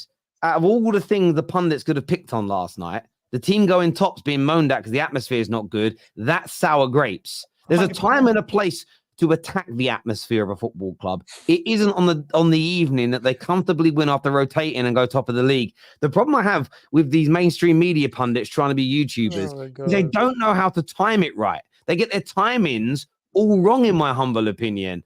But yeah, listen, I think the Arsenal criticism has been. Do you know how you know the Arsenal criticism has been crazy? There's a woman sitting on this panel that despises Arsenal, and I think on the last 4 shows we've done together, she has almost been forced into defending them with the nonsense that's been said. You want to know? Yeah, I really have. Hang on, Egal. What I was going to say is, at the end of the day, if the atmosphere at the Emirates is crap or if it's good, atmosphere at our ground at the minute with Ange saying they turn it into a nightclub, I'd much rather be winning games and be in a title race and have a shitty atmosphere at the stadium than be dancing around at mediocre performances. It's as easy as that. And here's the thing that most people need to realize: this game against Luton, Arteta made 5 changes. Right, for me, that was key. In fact, the day before, I was with Egal, and I said this exact thing. Remember, I said it literally, Egal. The way I kind of lined up how he should set up was almost close to exactly what he did. Taking out Tomiyasu, taking out Kiwior, putting in Tomiyasu. Like I was like, if you can do this and manage the players throughout the season, I don't see Arsenal dropping points anywhere, and I'll explain why. Our defense is the strongest part of what we have this season. We've been able to build a solid defense. We've been able to build a solid wall in front of our defense with Rice and Jorginho, or Rice and Partey, or Rice and whoever else we drop in there. If we can lean on our defense for teams not to score against us or not get shots against us, and we can always get our odd 1 or 2 goals, I think we can go on to win every game easily. Not easily. Every game will be different and tough in its own way. So you think you're going to win the final 8 games No, of the no. season? I am saying. I think us. I give my reasons why I think Arsenal can go forward and win their final 8 games. Liverpool can go on and do the same. And hey, look, I'm not talking about you. I'm talking about Arsenal. Dale, I don't need you to explain. I just want to know your opinion. Hand on heart. I think yes. Hand on heart. I think we can go. I think we can go on and win our last 8 games if we play pragmatic football and rotate the players properly. For example. You're forgetting something. I'm going to do the question slightly better for you, Tom. You keep saying though that you think you can do it. Yes. Let me push you harder. Do you think you will do it? I don't think we will, but we can if we use the players rightly. That's exactly what I said. No, you see, you have to understand. You're doing what Don does now. I hate when guys do this. No, Terry. There's 2 people come. No. You're making a point about something you believe that you don't believe you can do, but you're just making no. You still keep. Listen. What did I just say now? I said if the players are used properly and they are managed properly, they will do it. Well, literally, but this is literally what Terry said about young fans saying that if there's no injuries, you're just using it. I'm not saying injury. I'm not talking about injury. I said rotating players and giving them rest. Let me say something. Hold on, Egal. Sorry, because of how thick and fast the games are coming, you have to be pragmatic as a coach, right? You have to make sure that you're not using your players and burning them out. So if the players are rotated properly, since we have no injuries, Arsenal has no injuries right now, barring Timber, we have nobody injured. It will be stupid of Arteta to just pick one set of 11 and run with those guys to the end of the season. We will burn out and lose. But if he plays certain games with certain players, rotates them properly, I don't see them losing. They can do it. Normal. That's what I'm saying. Normal, though. That's normal. So I know, that's what a manager's going to do. The point is that he's going to do. That's what managers do. A manager's job is to do that. So when he does do that, Arteta has not been known. Listen. If you go look at the stats, right, Arsenal is the team that has subbed less players. I mean, in rotation, like using their players rotationally. We've used the least of our players this season. So that's why I'm saying that at this stage, because I looked at the stats. Would you not agree? But that's because the quality of the subs have been poor. Emil Smith-Rowe was out for a while. Martinelli's been out at times. Smith-Rowe has been fit for at least the last 2-3 months, and they didn't play him. My point is, Nelson started his first game in 4 years for Arsenal yesterday. That was his first start at the Emirates. Like, we've subbed him in other games. My point you're missing my point is just saying if the players are used, they were not injured. If they're used correctly in this last running, where there's back-to-back games, they'll go on and win all their games. I have to say one thing, Terry. Go on. Hold on. That's the start against us this year in the FA Cup. No, he's talking about the league. He's talking about the league. My God, what part of the league? What part of the league? I just want to say Pep Guardiola and Manchester City have ruined the Premier League.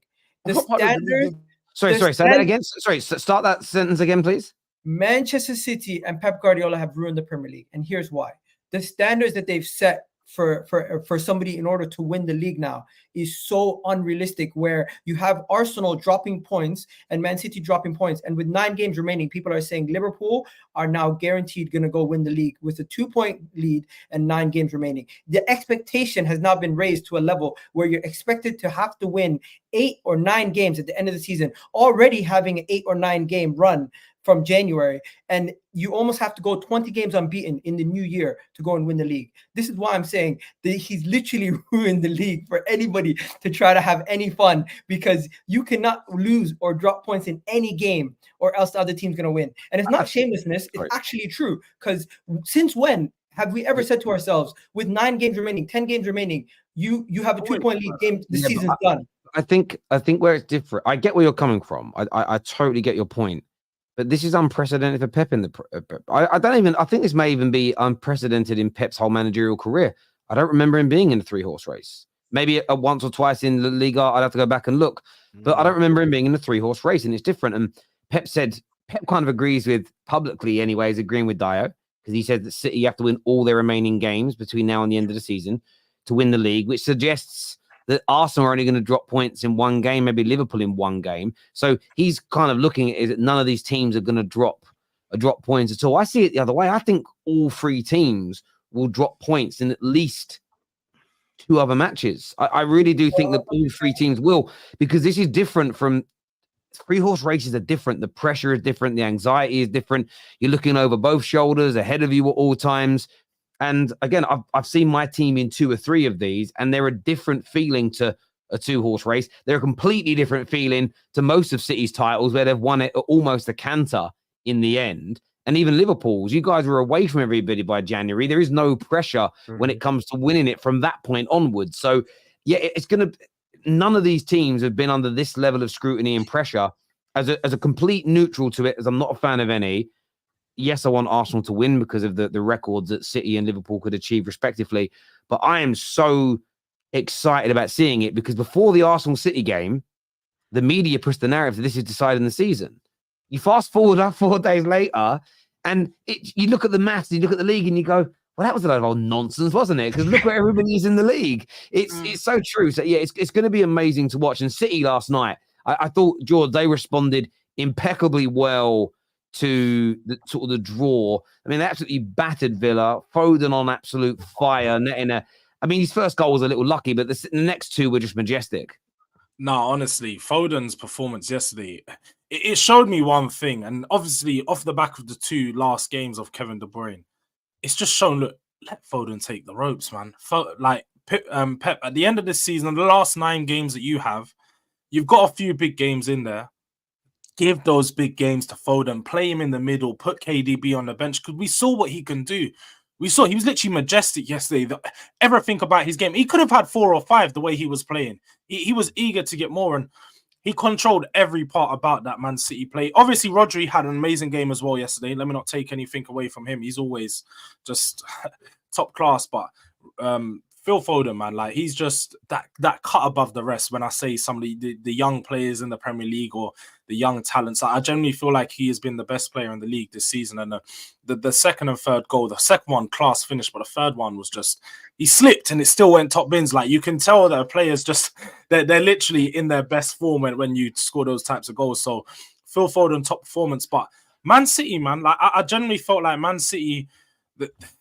Like you said, I don't see Man City going unbeaten for the rest of the season because Aston Villa had a few chances there. They could have scored 2 or 3, and they were catching them out on attack quite a few times. And Man City all season have been like that. Their defense has not been nowhere near as good as it used to be. I feel like since Pep's trying to implement this 4 centre-back system, he's starting to lose that fullback depth and that width, and just I feel like it's not working out. For me, I feel like he needs to make a change. He needs to go into the summer, if he stays again for another couple of seasons, and reinvest into some more fullbacks. Because if I like when Rico Lewis is there, but again, we saw yesterday when Rico Lewis is pulling inside and they're leaving that gap open, Ruben Diaz isn't comfortable defending out on the flank. So yeah, man, I feel like for Aston Villa, we needed them to drop points. We needed them to concede plenty of goals, and I see them falling apart. Aston Villa are a decent team, but I generally see the running being too much for them. They've got Europa League games coming up. I think they've got a pretty tough running as well. So it's going to be interesting for them. But City, big win, but I don't see them going unbeaten for the rest. I really don't.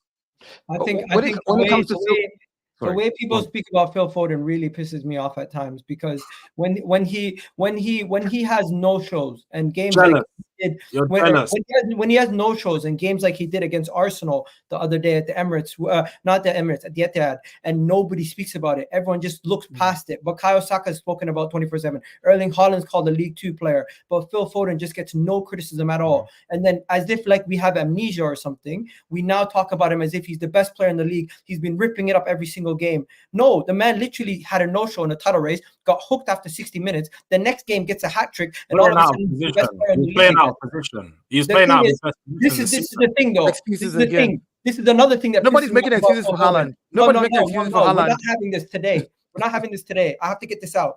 Every single time he plays on the wing and he has a stinker, you guys say he's playing out of position. When he plays in the middle and he has a stinker, no one speaks about it. Name a game where he played in the middle of the season and had a stinker. Name one first. But George, in game he gets changed position. That's the City play. That's the way that City play consistently. But hear me out. You are just bigging him up.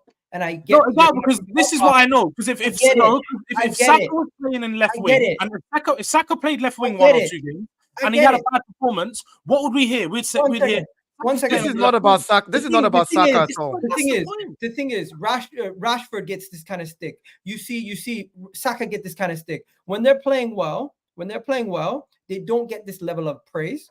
And when they're playing bad, they get scrutinized to the T. But when Phil Foden has a bad game or when Phil Foden is going through a bad drought, nobody speaks about it. It's as if he is not even there. But when the moment... Do you know why that is, though, Egal? It's because he's amazing. And yes, he had a no-show in the game against you. But I'm not going to rewrite football history. Some of the greatest players we've ever watched in the Premier League have had dozens and dozens and dozens over the years of no-shows in games. I've seen everybody from my own legends at Man United, like Wayne Rooney and Eric Cantona, right through to the Thierry Henry have no-shows in Premier League games. But Phil Foden, for a player of his age, over the past 5 years, has been so consistent, has got better. The outputs have become better. He can play multiple positions. And he is an individual that has been very integral for many years in winning all the trophies possible at club level.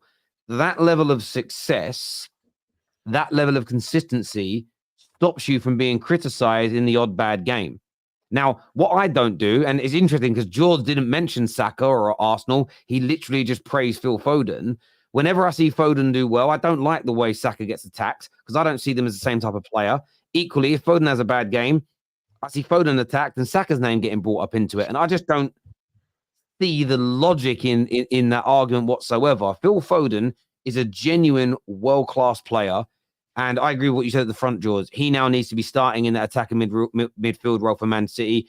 KDB has still got a part to play at the club, but it's time to pass the crown over. It's time to, pass the baton on to Phil Foden because this guy is an absolute gem and we have to find a proper position for him in England. I don't mind him out wide, but centrally, he is just... I don't think it's a far cry to say centrally he's better than Jude Bellingham. A lot of people don't like hearing that. I know Bellingham is killing it at Real Madrid, but especially on the ball in terms of creativity, turning, beating a player, there's an argument to be had there at the very least. He's absolutely sensational, Phil Foden, and I don't like the crap that he gets personally. And I get the way you feel about him, Egal, but that's why he's not criticised as heavily as players who haven't delivered the big trophies yet. And that's always been the same in football for me, mate. But I don't feel like he was ever the main guy. I thought he was a ride-along for majority. Integral. He was integral, man. I don't view him as integral for that Champions League run. I don't view him as integral for some of the league titles that he was being a bit part player. Like, yes, he has a lot of trophies, but you want to know something? Now he's starting to come up and be that main man. But for the last couple of years, he was a bit part player. He was never really the main man. No, that's just not true. He never really relied upon. Across the 2021, he was key for them. In 2021. Probably since 19 to 20, he's been playing, or 2021, he's been playing about 30 Premier League games a season. George, Foden's averaged 43 games a season for City. You don't do that if you're a bit part player who doesn't have an impact on the team. Oh, he was scoring Champions League semi-final goals for Manchester City. One second. If you're him, it doesn't matter if you're 16, 17. You see these guys playing well. I get it, right? But when it comes to what I'm talking about his importance in the side. He was never really the most important person in the side. But that's not his fault, though. There was always better players in. I'm not going to disagree with you. There were some players that were more important in these teams, but nobody said we're reframing this. And I defend Arsenal from this a lot. I'm going to keep the same logic and mindset. No one here said he was the most important player at Chelsea. He was an integral player at Chelsea. At Manchester City. Sorry, he was an integral player. The same when my club was winning trophies at the same rate that City are. There were certain players that you would look at, Keane, Scholes, Beckham, that you may have looked at, Colin, York, that you would maybe look at as the most important. But it doesn't mean that other individuals within that side weren't hugely integral in terms of what we did and how we achieved things. But you're always going to have there's always going to be one person that is perceived as the most important. Doesn't mean everybody else that comes before them. This man has played, as you say, an average of 43 games per season. Scoring, just looking at the last 3 or 4 years, I mean, this is his best goal scoring season, but the guy's been banging in between sort of 14 and 16 goals a season at a very young age for a long time. He's consistently scored and created in the Champions League every year, consistently scored in the Premier League every single year. To say that's not someone who's been an integral part of a team and squad, and squads win you these trophies, not teams. Let me get my point across. Also, wait. One second. My point is, first Premier League title that he won, which you guys obviously, when they talk about the trophies that they won, they talk about all his trophies. They put it in a picture with him sitting there with all his trophies on a regular basis. And all I'm showing you guys is his first league title that he won. That season, he only had 5 Premier League games that he appeared in. His second league title that he won. Do you know how old he was? Wait. Do you know how old he was at the point? George, I will give you the floor. I'm not going to speak when it's your time. I promise. Just let me get my point across. His second time when he won the league title had 13 games where he was involved in it. I get it. He's not going to get a bunch of games in his first couple of years. But then you go to his third league title. Yes, that's the season where he had 28 games. He had 50 games where he's involved in. I'll give him credit for that. But a bunch of these trophies, he was literally a hang-along. And then even when he started getting a lot of these games where he's playing 50, 40 games, he was not the most important player. If he didn't have a good game, the team's performance wouldn't depend on it. Can I ask you a question, Egal? This year is his first year where he's taking over the mantle and he's the main man. But the way he's spoken about is as if every single... Because he's been brilliant before that. I understand his first few trophies, he played a much lesser part in than his more recent trophies. But the reason why people include them is because he's continued to be integral and grow. But based on your logic, you don't count Saka's FA Cup then because he sat on the bench for the semi-final and final. Saka was not that important back then. What I'm saying is, when it comes to looking at Saka's trophies, you are going to discount the FA Cup. You're still going to count it eventually. Obviously, he doesn't have a trophy by your. But why are you going to count Saka's eventually? But you're not wanting. You're taking away Phil Foden's. 1 second, Terry. There's a difference. I'm not talking about every single trophy. I'm not belittling everything. I'm just merely saying his importance and the way that he's spoken about is as if he was a key role in every single thing that he's achieved. And that's not the reality. We're rewriting history as you don't like. Guess what? History for many. What we're not doing by winners though. It is, and what we haven't said that he's been the most integral player since the first day he made his debut. We have said over the breadth of the last 5 years, he has been an integral figure for Man City. That, I think, is a factual statement. He has featured regularly. He has scored important goals. He has won games, and he has helped them win these trophies. Squads win you trophies. Squads win you trebles. Squads are the reason that City have won so much. So, again, listen, I think Saka's a tremendous player. I'd love to buy him at Man United. I think he's a world-class talent as well. Phil Foden, though, when it comes to this argument about who's better, I'm going to keep my logic up. This guy has done it in title races, Champions League runs for many years. Until you've gone through those scenarios and delivered, you're not on that same level as those people. I don't put Harry Kane on the same level as an Aguero or an Henry because I saw those guys do it in title races. Until I see, and you could name any Man United player in this current squad and a lot of the Arsenal players to move on to that level with those next individuals, it's doing it in these title. If Saka scores 3 or 4 goals in this title race and is integral to you winning it, my opinion of Saka, he goes up to another level because he's done it in a title race. You've got to deliver in that circumstance, bro. Egal, let me say something. I think where most people are missing the whole thing is that this year is where we've seen Foden not only live up to how good he was last season, but he's taken on the leadership role as well this season in certain games. In the Arsenal game, we played well defensively. We locked up a lot of players. So we cannot use that one game as a yardstick to judge him. And say, Foden did not play well against Arsenal. I'm an Arsenal fan through and through, and I will be clear with you. We defended for our dear lives, and we locked everybody up. We locked up Haaland, we locked up KDB, we locked up, Bernardo Silva, we locked up everybody. Nobody had the chance to play well. Foden did not have the chance to play well. I'm not going to use that to judge him. I'm just saying, I think this year we've seen Foden in certain games take on not only living up to how good he is from last year, but also adding that leadership role to it, which is taking the game by the horn and saying, look, if we're going to win this game, if it has to be me, I'm going to go ahead and do it. And he goes in and he gets it done. That's something that I've seen about him. And like I said, because of that, when he has a stinker, people are like, it was an off-day game. That's why people don't blame him, because they know he can turn it up. Yeah, he literally can pick it up and turn it up. Foden in the past couple of years has had moments where he's won games for City. The only difference this time is other world-class players for City haven't had their best seasons. That's the only difference. That's why the media attention is now on Foden, because they're maintaining where they are despite Yeah, KDB not being fit and Haaland not being fit. It's Yeah, been Foden. I The think reason why he yeah. didn't get it in the past was because KDB was always there and Haaland was always there. This isn't Brilliant. something new for Foden, per se. The No. numbers are just slightly more. Yeah, I hear you guys. I want to go to some super chats here, but first of all, I want to give a shout out to our title sponsors again today, Match Bingo. I know a lot of you have signed up. I know a lot of you are playing this game. You have to be in the UK and you have to be over the age of 18, but it is an amazing game indeed. Not only can you have some fun by getting your match playing bingo cards, you can also help to fund charities of your choice by selecting where you would like some of the proceeds from this to go. It's an amazing organization. It's also an amazing game as well, where, as I'll show you on the screen now, you buy your cards, you're waiting for certain events to happen in games. It could be free kicks in particular minutes, a certain amount of substitute, and it's just like bingo. When you get if you're the first to get a line, you win.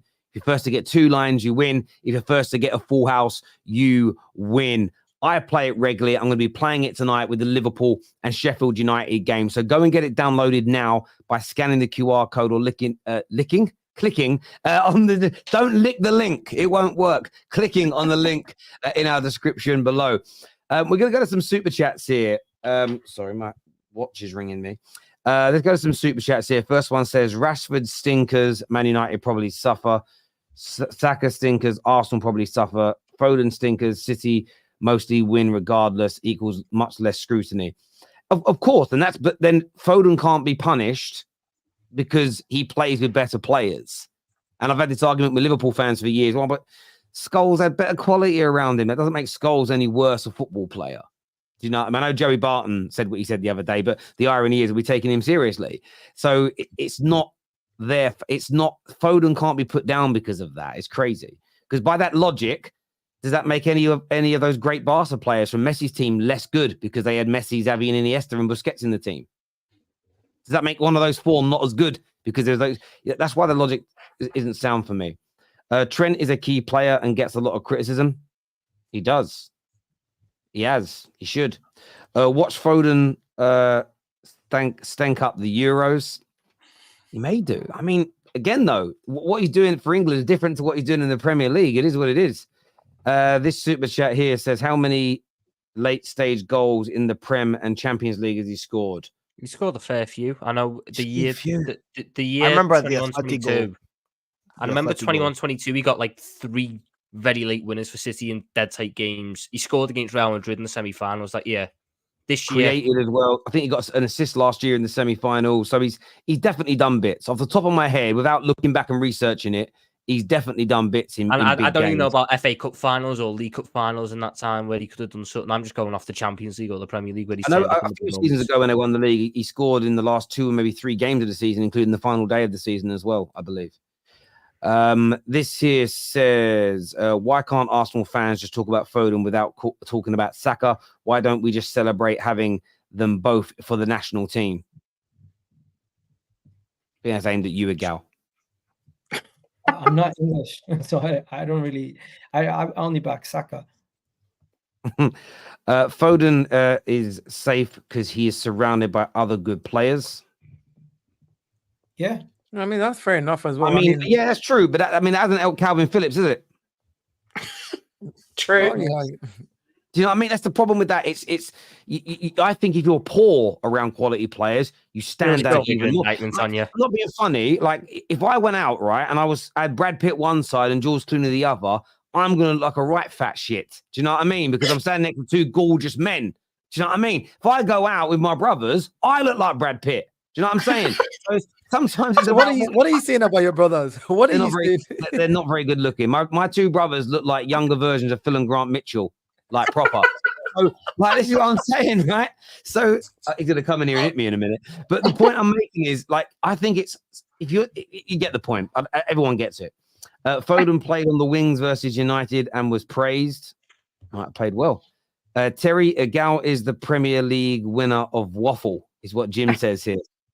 Jim, don't worry, man. Egal, it's not the time for the Foden discussion, bro, is what Tevin says here. No, I was just pointing out the hypocrisy and how the other people get treated to Foden. It says do-rag loves glazing City. I think a lot of people do, and it's very weird, especially from Tom's fan base. I actually said that City. I didn't even say anything. I just said Foden. We all Podcasting played strays. Foden. We didn't No, play but City. it's not you. It's your fan base. Hey, Tom, It's a even you have to admit your fan base have like a real thing about bigging up City. So because they always beat you guys have to big them up, or else it's like you lost to a shit team. You get what I'm saying? I just respect what City done in that time. No, you might do it, but a lot of your fans. They're football friends. Terry, you know when you say when you say this, Terry, you know when you say there's football cocks, that's what some Liverpool fans do to City. Do you do that, Tom? Do you sit there stroking a City fan's hair ways with your woman? Is that what you do? Is that what you... By the way, that cat does sound like you. We put in the group chat the other day. Row, row. It was so funny. Make sure you're smashing the like buttons for us, people. Happy birthday, Tom. And when's your birthday? Oh my god. Every day. Oh my god. The Sam has blood on his hands has been going on for over a year. It is not my Happy birthday. It will be if City win the league. You'll love it, wouldn't you? Do you know what I mean? Oh, red panty night. It'll be great. Terry, as an Arsenal fan, will they win the Champions League? I mean, I'm not an Arsenal fan. I don't want Arsenal to win it. I'd rather I want someone who's not won it before to win it, so they're on one. But I'd rather it not be Arsenal, if I'm being honest with you. Wasn't just Saliba's injury. We also lost Partey, Tomiyasu, and Jesus, is what Wayne Sage has got to say here. Thank you, Wayne Sage. Was Partey injured last year at the running? I just thought he was crap. Yeah, he was crap, but he also got injured. I just thought he was crap, and it was like, no, but he was injured. He was arrested. He was injured in the last 5, like the last 4 or 5 games that we I can't played. say that. It's all under wraps, that. I mean, cardiac arrested. None of these fans on this show have any balls. Stop trying to be underdogs. Stop trying to leave yourselves in a safety net when you don't win the Premier League. That is true. I true. agree. Hey, if Liverpool drop points today, Arsenal are favorites. Egal, we're not dropping points to Sheffield United. I'm just Oh, saying. I'd love it if you did. That's why I said if the word if qualifies. Whether, I said if. If not when you drop points. By the way, if you drop points to Sheffield United, you should just exit the title race. Like you're out. Like we are not dropping points to Sheffield United at home.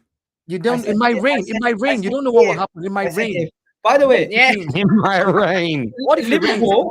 I wouldn't be surprised if Liverpool are down in the first half in every game because they're the second half. The physics of it is that in the second half you start to slip some more, and then if you slip, somebody might slip and hit the pole, and then hit the goalpost, and then have a headache and concussion. Then they just abandon the game at 1-0. That's just physics. And just physics. Right. Mr. Happy here says Foden is class. Not sure why we're speaking about Saka. He didn't even play this week.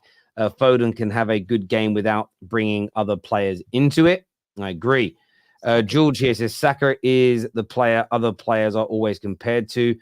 Kulu, Rashford, Foden, Palmer, to name a few. But the benchmark. World class, is he? The benchmark. Saka got compared. Well, no. Saka got compared to Rashford and Foden first because they arrived on the scene before him. So if we're gonna play that card, you know what happened though? He eclipsed them, played better than them for England, and he's been playing so well for Arsenal that he's now the benchmark for all English players. To the point where when a young English player, I didn't realize Kulusevski was English. To be fair, to the point where any young player comes in, he gets compared to him. What Kulusevski? They're all the same age as him. That's why they get compared. Players of the same age group get compared. It's natural. Rashford's I don't know why Rashford's thrown into this. By the way, Rashford's the only one who still gets called a youngster, but that's just it's Rashford, isn't it? Saka even gets compared to Rodrigo. Right? You got Real Madrid fans comparing him to Rodrigo on a regular. You got people all over the world comparing Saka. No Real Madrid fans look at Saka and compare Rodrigo. What are you on about? Who does that?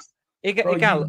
Is Saka the benchmark for young wingers or wingers in your eyes? No. Or is it Salah's the best right winger. So he's the best. He's the benchmark for young wingers. So in the sense, everyone looks at Salah as the best, and then after that, the person that people try to poke holes in is Saka because he's not got the silverware.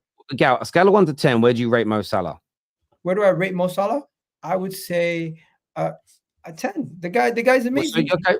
So what number do you give Saka? I'll give him an 8, 8.5. That's not that What's close. Vinicius? They're not that close. Calm down, man. No. Calm down. No. I think That's- I think that's quite fair. hold on, sorry, Egal. Let me just something. I know you say, oh, that's not that close, that's not that close. You have to compare the fact that Mo Salah has been doing this for a long time, and Yeah, and Mo Salah at the same age Saka is now wasn't doing what Saka was We're doing. not doing the same. No, age. hold on. Hear what I'm Players saying. peak at different ages. Hear what I'm saying. I'm saying that Mo Salah is so good right now that he's the benchmark, right? Where Saka is at, right? By the time Saka is Salah's age, if we're going to look at progression, he should be No. playing. Hold on. No, there's no guarantees in football. Nobody's saying there's a guarantee. I'm just saying if you look at progression in life, you grow old, right? Next year you're going to add a year to your life. The year after you're going to add a year. If you look at progression, All right, Darren, so there's something that you're actually not taking in context, though, because, like you said, Saka. I haven't finished. So how do you know? We know what you're alluding to. I haven't finished. So how do you know? This is the problem. We know exactly what you're going to say. He's going to Okay, build what am up I going to say? What am I going to say? Of near enough the same level, What or am I something going to say? rubbish like that. But you're not taking into consideration that yes, Saka started performing and playing at a higher level at a younger age, so his peak's going to be younger. By the time he's 30, 32, have I finished? By the way, wait. By the time he gets didn't to even that let me later finish. age So of you see what around you're doing? Salah, by the time he gets to that age, his body's going to be broken down a lot earlier. How do you know To a that? player like Sterling. Similar How do you to a know player that? like Sterling. Finish him. Can No, I Saka's body will definitely be broken down early, hold by on. the Let me way. give you. Saka. So now you can see the future, and you both know that it. Bro, he's hobbling hold on, hold on, after every hold on, game at guys. the age of like Hold on. 22. You both, Guys, you just both out of interest, I want to wrap this debate up because I've got a lot more super chats to get through you before both the just end. disagreed that Saka cannot get better, but you both agree that all of a sudden you can see the same future that his body will be broken down. Wow, my mind is blown. Really and truly, you can't see the future that a player can get better. Honestly, but you here, can see- guys, we're gonna end the debate on that comment Come to finish these super chats. He goes, we haven't had Salah, Trent, Alisson, Jota for more than a month, and a lot of rivals said no, Salah, Alisson, and Trent will drop off into the top 4 race. And a lot of people did say that. You're right. Tom Terry will remember this. I did predict Liverpool to finish second to Arsenal ahead of City in third, and still believe this is how it will end, is what AFC Singh has got to say here. Thank you, Mr. Singh. Arsenal have an entirely new midfield. Partey has been out all season. Xhaka gone. Jesus and Zinchenko, which took us to the title contenders, out for 90% of the season. Tom, have some shame. No one is an underdog. I didn't realize Odegaard didn't play for Arsenal last year. Didn't realize the captain didn't play for Arsenal last year in their completely old midfield. Wow. Yeah, it means a double pivot, doesn't it? But Liverpool are challenging for the league, but their jokers are wearing a Dortmund jersey. Mm-hmm. I like football, mate. I don't hope wanna Tom's wear a missus Liverpool is jersey. watching. Just to let Tom missus know, men that wear other clubs' football shirts are also cheats in relationships. They two go together.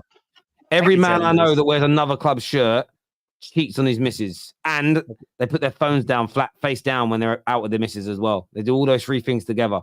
That's you, Tom. Cheat. I appreciate that, mate. Yeah. Imagine she rings you now. Is that true, Tom? Tom was on Mo's channel and went on a rant disrespecting Arsenal and bigging up City and Liverpool. Make it make sense, is what Chris Walker says here. Yeah, because ultimately I don't believe that they're on the same pedestal as Liverpool and City in the last 5 years. This should But then why are you? But then why are you the underdog? Then why are you the underdog if you don't believe? Because I watched that stream. I watched that stream where you actually I watched that stream on Mo's channel where you actually put down Arsenal. You said, and you're right. In the last 5 years, we have not been as good as you and Liverpool. So why is it suddenly now that we've not been as good as you and we're still not as good as you, according to your word? Why are you suddenly the underdog compared to us? So I'm going off this season. I can only go off what's expected in a season. We've been through this. Hang on. I want 2 predictions, please, Terry. One with rain, one without rain. 2 XG, please, with one with rain and one without. That's data Will. That's what you call it. I'm actually going to do something with Will. I'm going to ask if you to do this. I want him to make 10 predictions. He believes he can predict the future using data. So I want him to make 10 predictions based on data, and then we're going to sort of time capsule it and then come back to it and see if the data works. If he gets, and I think we've got to set a standard, but if he gets more than a certain percentage right, we start to back the data more. Certain percentage less, there's a forfeit for him. I don't know what that forfeit is yet. Liverpool playing Thursday, Sunday after City and Arsenal because of the Europa. Talked about last year with Arsenal? Could they falter with that schedule? I said it last year. I've said Arsenal it every year, out by and I now, will weren't they? maintain it with us. Thursday, Sunday is no different to Wednesday, Saturday. It is a crap excuse that is used when your team bottles it. And the same Yes. thing I will say if we do it this year. It is not an excuse. It is the same time difference. Tom getting his chest out there. I like it. Mateo says, seriously, Terry, props for finding Kate. She's the only non-delusional gem in the sea of delusional Spurs fan. That's not nice on George. George is sitting there. George is here. I don't mind. I don't mind if Arsenal fans think I'm delusional, because I think Arsenal fans are some of the worst fans we've seen around. We have to sit here with Egal. We have to sit here with Egal sometimes, make up get on to Foden. We're all praising Foden after a day where he had an amazing performance, and he feels the need. Arsenal fans, they get so jealous. They feel the need to come and hit him down and go, "Oh, yeah, you guys are hypocrites because with Foden it's this, with Saka." Arsenal fans, This coming from a Tottenham fan. This statement coming from a Tottenham fan. This is why Kate is the only gem. This is the reason why Kate is the only gem. George, last year you made a bet with Terry who's gonna win a trophy. Self-awareness. We didn't make a bet. We didn't make a bet. This is a super. Sorry, go on. Sorry, say what you're going to say, George. I don't know what bet this is on about, but you made a trophy. Who's going to win a trophy? And then they won the Carabao Cup, and you went trophy. Oh, with me, yeah. But I don't remember this. But if it happened, it happened. I don't think using silverware is a viable way of comparing players in a team sport. If so, then Haaland is better than Kane without debate. So this is what you got to look at. We saw this the other day when people were slagging off Haaland with this whole, yes, he's a good goal scorer, but he's not a good footballer. I disagree with that notion. Footballers are not ballet dancers where they're judged on how they look, the lines and the timing and look how gorgeous he looks, the way he swings his foot. That's not how football is judged. As professional footballers, you're judged on doing your job well, and his job is to score goals, and Haaland does that impeccably well. So that's that.